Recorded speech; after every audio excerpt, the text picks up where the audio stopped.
Bientôt, la réhabilitation de l'axe routier Mambasa-Ndouye, long de 60 km, une route des dessertes agricoles abandonnée et se trouvant dans un état de dégradation très avancé depuis plus de 44 ans, c'est l'ONG Agro-Action allemande, un partenaire de l'administration militaire de l'Ituri qui va exécuter ces travaux durant 17 mois. Cette bonne nouvelle a été annoncée le jeudi 13 octobre au gouverneur militaire de l'Ituri par Madame Irsil Lanka, directrice pays de cette agence allemande.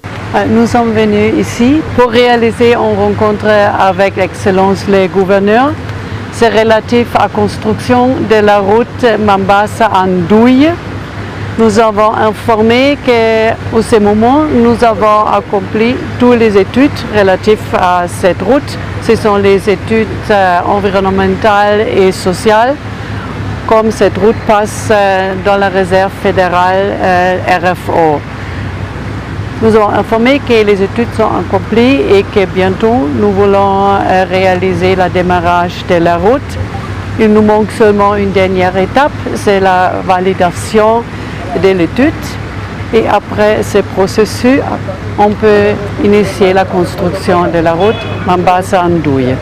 La nouvelle du lancement imminent de ces travaux est saluée par le député national Emmanuel Lekouapobo, le lieu de Mambasa. Il se fait de cela presque une décennie d'années que la route Mambasa-Ndouye avait été réhabilitée. Si je me souviens, depuis mon enfance, c'est depuis 1978 que la dernière machine, la lame même de la machine niveleuse était passée. On espère voir la route évidemment être réhabilitée parce que depuis 1978 qu'on a vu la dernière lame de la machine niveleuse sur cette route Mambasa-Ndouye-Mungwere.